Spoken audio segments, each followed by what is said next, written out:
আসসালামু আলাইকুম ওয়া রাহমাতুল্লাহি ওয়া বারাকাতুহু।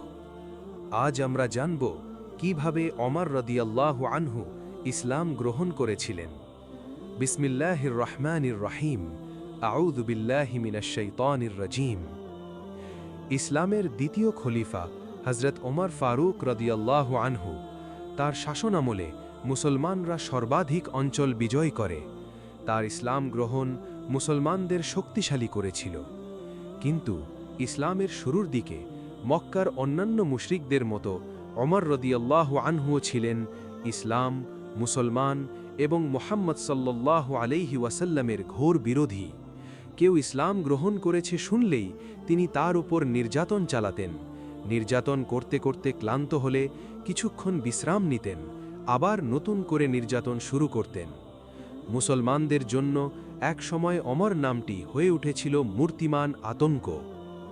একদিন রাসূলুল্লাহ সাল্লাল্লাহু আলাইহি ওয়াসাল্লাম দোয়া করলেন, হে আল্লাহ, ওমর ইবনুল খাত্তাব অথবা আবু জাহেল, এই দুজনের মধ্যে যাকে আপনি বেশি প্রিয় মনে করেন তাকে ইসলামের জন্য কবুল করুন। কারণ তাদের মধ্যে থেকে কেউ একজন ইসলাম গ্রহণ করলে মুসলমানদের শক্তি বহু গুণে বৃদ্ধি পাবে।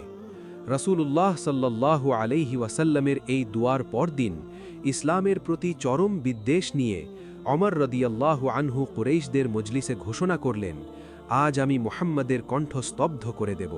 তাকে স্তব্ধ করে দিলেই ইসলাম নামের এই ফিতনার মূল উপড়ে যাবে। তার এই ঘোষণায় কুরাইশরা ভীষণ খুশি হল। ওমর রাদিয়াল্লাহু আনহু কোষবদ্ধ তরবারি হাতে মুহাম্মদ সাল্লাল্লাহু আলাইহি ওয়াসাল্লামকে হত্যার উদ্দেশ্যে বের হলেন।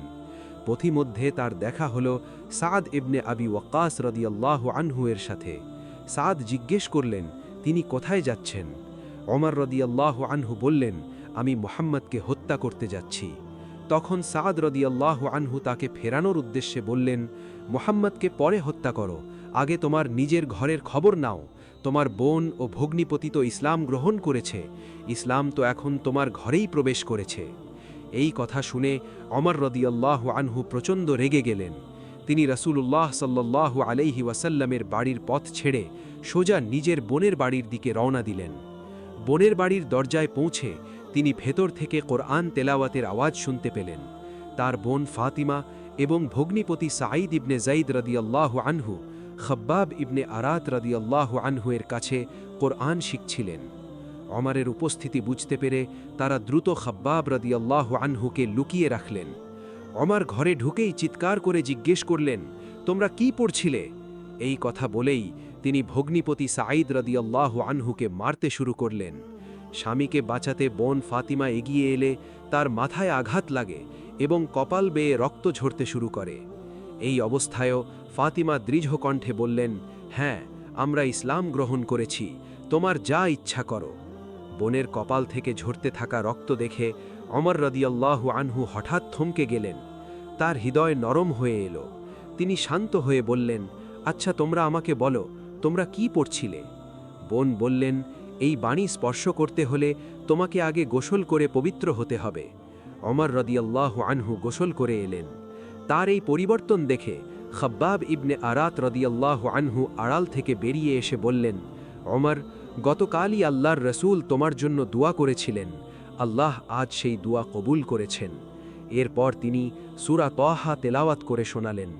কোরআনের আয়াত শুনে ওমর রাদিয়াল্লাহু আনহু এর চোখ দিয়ে অশ্রু ঝরতে লাগল। তিনি বললেন, আমাকে এখনই মুহাম্মাদের কাছে নিয়ে চলো। খাব্বাব রাদিয়াল্লাহু আনহু তাকে নিয়ে দারুল আরকামের দিকে রওনা দিলেন। ওমরের হাতে তরবারি দেখে সাহাবীরা শঙ্কিত হয়ে পড়লেন, কিন্তু রাসূলুল্লাহ সাল্লাল্লাহু আলাইহি ওয়াসাল্লাম তাকে ভেতরে আসার অনুমতি দিলেন।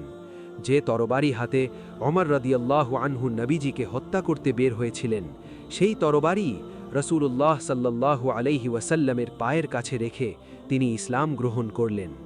এরপর তিনি কাবা প্রাঙ্গণে গিয়ে প্রকাশ্যে নামাজ আদায় করলেন। যেখানে আগে মুসলমানরা গোপনে নামাজ পড়তেন, ওমর রাদিয়াল্লাহু আনহু এর ইসলাম গ্রহণের পর তারা প্রকাশ্যেই নামাজ আদায় করতে শুরু করলেন। প্রিয় ভাই ও বোনেরা, যে উমর রাদিয়াল্লাহু আনহু খোলা তরবারি হাতে বেরিয়েছিলেন নবীজি সাল্লাল্লাহু আলাইহি ওয়াসাল্লামকে হত্যা করতে, সেই উমরই হয়ে গেলেন ইসলামের সবচেয়ে শক্ত ঢাল।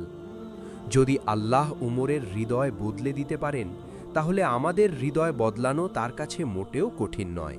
আসুন আমরা সবাই আল্লাহর দিকে ফিরে আসি, 5 ওয়াক্ত নামাজ পড়ি। আজকের মতো আমি বিদায় নিচ্ছি।